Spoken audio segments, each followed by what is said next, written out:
সংসার সাজাইতে কারই না ভালো লাগে। প্রতিটা মেয়েই চায় তার একটা সুন্দর সাজানো গোছানো সংসার থাকবে। ঠিক আমিও তার ব্যতিক্রম না।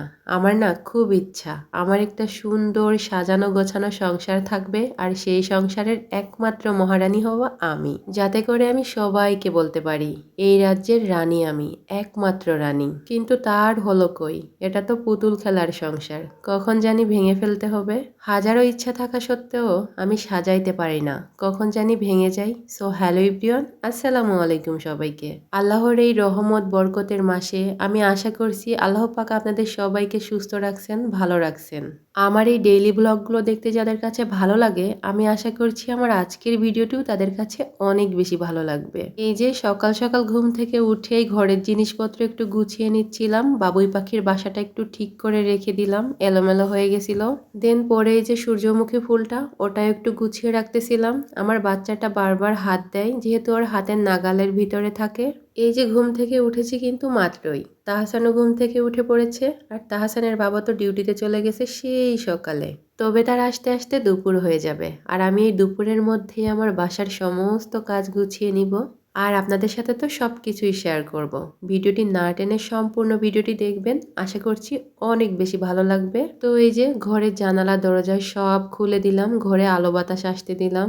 আর এই রমজান মাসটাতে অনেক বেশি বাতাস হয়, মাসের প্রথম থেকেই দেখতেছি অনেক বাতাস, বাহিরে রোদ উঠতেছে কিন্তু বাতাসও হচ্ছে অনেক। যাই হোক, প্রথমে এই রুমে আসছি, আর আগে এই রুমটাই গুছিয়ে নিচ্ছিলাম। আর এখন মনে হয় 11টা বাজে। এই যে ওয়ার্ড্রোবের উপরে অনেকটাই এলোমেলো হয়েছিল, সবকিছুই আমি গুছিয়ে নিয়েছি সুন্দর করে। আসলে সবকিছু গোছানো পরিপাটি থাকলে দেখতে অনেকটাই ভালো লাগে। আমার বাসায় অনেক বেশি ফার্নিচার নাই, তবে যা আছে আলহামদুলিল্লাহ এগুলোকেই আমি গুছিয়ে রাখার চেষ্টা করি। তবে অনেকের বাসায় এর থেকে অনেক ফার্নিচার আছে, অনেক দামি দামি ফার্নিচার, আর অনেক কিছু আছে তাদের। তবে আমার বাসায় এগুলাই আছে, আর এর থেকে বেশি কিছু রাখাও সম্ভব না আমাদের। এগুলাই আমাদের কাছে অনেক বেশি হয়ে গেছে, টানাটানি করতে অনেক বেশি ঝামেলা হয়ে যায়। যেহেতু কিছুদিন পর পরই জায়গা চেঞ্জ করতে হয়, আর বাসা তো চেঞ্জ করাই লাগে। যদি নিজস্ব একটা সংসার হতো, নিজের বাড়ি হতো, নিজের ঘর হতো, তাহলে তো স্থায়ীভাবে গুছিয়ে রাখা যেত। আমি তো অনেক বেশি ফার্নিচার বানিয়ে নিতাম, আর অনেক সুন্দর করে সাজিয়ে রাখতাম। যাবতীয় জিনিসপত্র কিনতাম ঘর সাজানোর জন্য। কিন্তু কি করব, এটা আমাদের ভাড়া বাসা, কিছুদিনের জন্য, স্থায়ী না। তাই যেরকম পেরেছি সেরকমই সাজিয়ে গুছিয়ে রাখার চেষ্টা করেছি। আপনাদের কাছে ভালো লাগতেও পারে, নাও লাগতে পারে, তবে আলহামদুলিল্লাহ আমার কাছে অনেক বেশি ভালো লাগে আমার এই ছোট্ট সংসারটা। বাসায় অনেক জিনিসপত্র থাকলেই যে সুখে থাকা যায়, বিষয়টা তেমন না। আসলে ফ্লোরে শুয়েও কিন্তু সুখে থাকা যায়। তবে এরকম নিজের একটা সংসার পাওয়া খুবই ভাগ্যের একটা ব্যাপার। এরকম একটা সংসার পরিচালনা করা, নিজের হাতে সবকিছু গুছিয়ে রাখা, আমার তো অনেক বেশি ভালো লাগে। আর এটাই আমার জীবনের প্রথম সংসার জীবন। সাংসারিক কাজকর্ম করতে অনেক বেশি এনজয় করি, অনেক বেশি ভালো লাগা কাজ করে। তবে আমি যখন থেকে ভিডিও করা স্টার্ট করেছি, তখন থেকে আমি দেখেছি অনেক আপুরাই আমাকে কমেন্টস করে, আপু তোমার মতো এরকম একটা সংসারের আমার খুব শখ। আপু দোয়া কইরো তোমার মতো এরকম একটা সুন্দর সংসার যেন আমাদেরও হয়। এরকম সুন্দর সুন্দর কমেন্টস পড়তে আমার তো অনেক ভালো লাগে। আর এই যে আজ ঘর ঝাড়ু দিচ্ছিলাম, আমার পুরো ঘর ঝাড়ু দেওয়া দেখিয়েছি আজ। কিছুদিন আগে একটা আপু কমেন্টস করেছিল, আপু তোমার ঘর ঝাড়ু দেওয়াটা আমার অনেক বেশি ভালো লাগে। ওই জন্য আপুর কথা মনে করে করেই আমি ঘরটা ঝাড়ু দিচ্ছিলাম আর ভিডিও করতেছিলাম। ভাবলাম সম্পূর্ণ ঘরটা ঝাড়ু দিব, আর আপনাদের সাথে অনেক কিছু শেয়ার করব, অনেক অনেক গল্প করব। এই অল্প কয়েকদিনে আপনারা আমাকে এত বেশি ভালোবাসা দিয়েছেন, আমি তো আপনাদের প্রতি একদমই কৃতজ্ঞ। আপনারা ছাড়া আমার এত দূরে আসাও সম্ভব ছিল না। তবে আপনাদেরকে অসংখ্য অসংখ্য ধন্যবাদ আমাকে এত এত ভালোবাসা দেওয়ার জন্য। একটা আপু আমাকে কমেন্টস করেছে, আপু তোমার রান্নার ভিডিওগুলো আমার অনেক বেশি ভালো লাগে।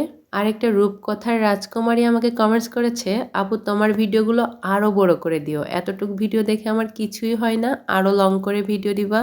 এখন যেহেতু রমজান মাস, রমজান মাসে ভিডিও করার এনার্জি থাকে না বেশি, তবে যতটা পারি ততটাই আপনাদের জন্য করে থাকি। তবে এর থেকে বড় করতে গেলে আমাকে আর খুঁজেই পাওয়া যাবে না, আপনাদের রিকোয়েস্টেই কিন্তু আমি ভিডিওটা অনেক বড় করি এখন। আগে তো 3-4 মিনিটের ভিডিও করতাম, আপনারা এত এত রিকোয়েস্ট করেছেন যার কারণে আমি ভিডিও অনেকটাই বাড়িয়ে দিয়েছি। আর এখন বড় বড় ভিডিও দিতে আমার অনেক বেশি ভালো লাগে, আপনাদের সাথে গল্প করতেও ভালো লাগে, মনে হয় যে আমি কাজ করতেছি আর গল্প করতেছি। এমডি জুয়েল নামের একজন কমেন্টস করেছে, আপু আমার এই কমেন্ট আপনার যে কোনো একটা ভিডিওতে তুলে ধরবেন।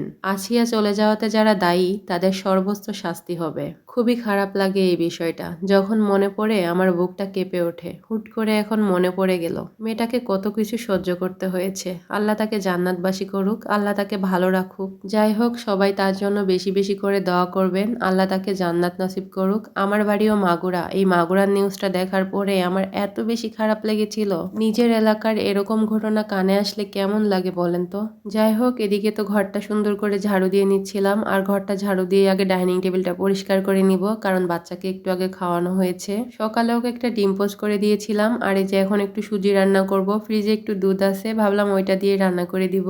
সেহরিতে খেয়েছিলাম, টেবিলটা সেরকমই আছে, গোছানো হয়নি, মশাও হয়নি, ওভাবেই পড়ে আছে। তো ভাবলাম এখন একটু মুছে সুন্দর করে গুছিয়ে রাখি, বাচ্চাকে আবার খাওয়াতে হবে এখানে। এখন ভিডিও আপলোড করতে গেলে অনেক ভয়ে ভয়ে আপলোড করি, আর অনেকবার ভিডিও দেখে নেই তারপরে আপলোড করি। এখন আমার জামাই বেড়াই আমার ভিডিও দেখে, ওই জন্যই অনেক সেফ থাকতে হয়। আপনারা বিশ্বাস করবেন না, আগে তাকে এত রিকোয়েস্ট করেছি যে আমার ভিডিও দেখো, আমার ভিডিও দেখো, সে বলে তোমার ভিডিও আমার ভালো লাগে না। এখন যেই দেখেছে যে আমার ভিডিও অন্যরা দেখে, তখন সেই দেখে আমার ভিডিও দেখা শুরু করে দিছে। সে মূলত আমার ভিডিও দেখে না, আমার পর্দাশীলতা দেখে আমি কিভাবে ভিডিও করি সেগুলাই খেয়ালে রাখে আর কি, আমারে তার নজরে রাখে। তবে আমি যথেষ্ট শালীনতার সাথে ভিডিও করার চেষ্টা করি। তবে যদি পারতাম ক্যামেরাতে না এসে ভিডিও করতে, তাহলে আমি ক্যামেরাতে আসতামই না। যাই হোক, এভাবে আমাকে ক্যামেরাতে একটু মানিয়ে নিবেন, খারাপভাবে দেখবেন না কেউ। আর আমার ডেইলি ব্লগগুলো আপনাদের সাথে শেয়ার করতে অনেক বেশি ভালো লাগে আমার, ওই জন্যই শেয়ার করে থাকি এত কষ্ট করে। তবে শুধু ভালো লাগার খাতিরে বললে একটু ভুল হবে, এখান থেকে আমার কিছু আসে ওই জন্য। আহামরি যে অনেক আসে তা না, যা আসে আলহামদুলিল্লাহ। যাই হোক, আপনারা যারা আমাকে ভালোবাসেন তারা আমার জন্য অনেক অনেক দোয়া করবেন, আমি যেন অনেক এগিয়ে যেতে পারি। যাই হোক, কথা বলতে বলতে ঘরটাকে একটু হালকা পাতলার উপরে সাজিয়ে নিয়েছি, কয়েকটা ওয়ালমেট লাগিয়েছি আর টুকিটাকি কিছু জিনিসপত্র লাগিয়েছি। আর এই যে ফ্রিজ থেকে একটু দুধ বের করে নিলাম, এটাই জাল করে বাবুকে খাওয়াবো, মানে সুজি রান্না করব দুধ দিয়ে আর কি। এখন এই যে রান্নাঘরে একটু টুকিটাকি কাজ করব, অনেক কিছু এলোমেলো হয়ে আছে, সবকিছু গুছিয়ে রাখতে হবে। আবার এই যে তাহসানের জন্য একটু খাবারও রান্না করব। আচ্ছা, তাহসানের ফুল নাম কি আপনারা জানেন? তাহসানের ফুল নাম হচ্ছে তাহসান আহমেদ মাহির। ওর বাবার সাথে আর আমার সাথে মিল করে নামটা রেখেছি, দুইজনের সাথেই মিল করে নাম রেখে দিয়েছি। তবে ওকে আমরা তাহসান বলেই ডাকি, ওর নিবন্ধনে হচ্ছে মাহির আছে, তাহসান আহমেদ মাহির। মাহিরি নামটা আমার কাছে অনেক ভালো লাগে, আমি আগে থেকেই ঠিক করে রেখে দিয়েছিলাম, কিন্তু তাহসান নামটা হুট করেই রাখা হয়েছে। আর ওটা বলেই ওকে সবাই ডাকাডাকি করে, ওটাই ওর নিকনেম হয়ে গেছে আর কি। আচ্ছা, এখন কিছু কথা বলি। এই যে গাছপালা ঝাপটাটা, এটা নিয়ে অনেকেই প্রশ্ন করেছিলেন, আপু এটার প্রাইস কত আর এটা কই থেকে নিয়েছো? অনেক অনেক কমেন্টস করেছেন আপনারা, কমেন্টসের রিপ্লাইগুলোই করা হয় না। আজ এটা পরিষ্কার করতেছিলাম আর হুট করেই মনে পড়ে গেল। এটা আমার কাছ থেকে হয়তো 220 টাকা মতো নিয়েছিল, আর আমি এটা কিনেছিলাম হচ্ছে মেলা থেকে। তবে এটা যে কোনো শোপিস বা ফুলের দোকানে গেলেই পাওয়া যাবে, যেখানে যে আর্টিফিশিয়াল ফুলগুলো বিক্রি করে ওইখানেই পাওয়া যাবে। দামাদামি করে নেওয়া যায় যার কাছ থেকে যা নিয়ে পারে। তবে আমি মেলা থেকে নিয়েছিলাম, এই জন্য দামাদামি করতে পারিনি, হালকা একটু কম রেখেছিল। যাই হোক, ওই লতা পাতাটা আমি একটু ধুয়ে দিয়েছিলাম সুন্দর করে, একটু শুকিয়েও নিয়েছি, কিন্তু রোদ্রে দিয়েছিলাম, শুকিয়ে গিয়েছে। তারপরে যে আমি আবার বিকালবেলায় আসছি রান্নাঘরে।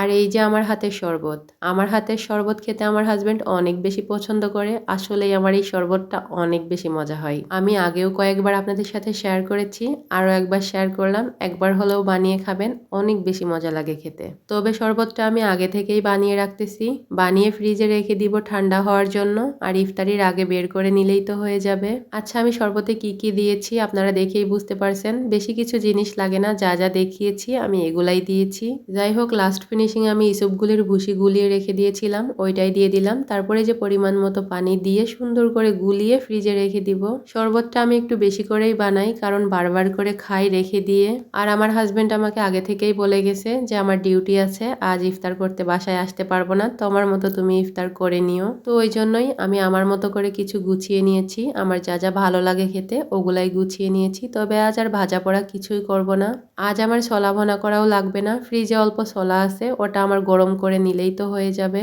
আর এই যে টুকিটাকি কয়েকটা ফল কেটে নিয়েছি, এগুলাতে আমার হয়ে যাবে, একা মানুষ আর কত খাবো বলেন তো। এখন এই যে লবণ মাখিয়ে রাখতেছিলাম সবকিছুতে, কারণ ইফতারের টাইমে লবণ মাখানো হয় না তাড়াহুড়োর কারণে। তবে আমার হাজবেন্ড ডিউটিতে যাওয়ার আগে আমাকে কিছু ভাজা পোড়াও কিনে দিয়ে গেছিল, ওগুলাই রেখেছি, ওই জন্য আজ আর বাসায় কোনো ভাজা পোড়াই করিনি। এই যে ফলগুলো মাখিয়ে আমি হচ্ছে ডাইনিং টেবিলে রেডি করে রেখে আসবো, তারপরে যে ছোলাটা একটু গরম করে নিব। ইফতারের টাইম হয়ে আসতেছে, হুট করেই কখন আজান দিয়ে দিবে, ওই জন্য ভাবলাম তাড়াতাড়ি করে আমি আগে ইফতারের আইটেমগুলো গুছিয়ে নেই, তারপরে হচ্ছে ভিডিও করব। যাই হোক আর ভিডিও করতে পারিনি, এমনিতেই ভিডিওটা অনেক বড় হয়ে গেছে। আমার ভিডিও দেখতে যাদের কাছে অনেক বেশি ভালো লাগে তারা একটা হলেও কমেন্টস করবেন আর একটা লাইক দিয়ে দিবেন। আর এরকম সুন্দর সুন্দর ভিডিও দেখতে আমার ইউটিউব চ্যানেল সাবস্ক্রাইব করবেন, ফেসবুক পেজ ফলো করবেন, তাহলে দেখতে পারবেন। তো আজকের ভিডিওটি এই পর্যন্তই, দেখা হবে নেক্সট কোনো ভিডিওতে। আল্লাহ হাফেজ।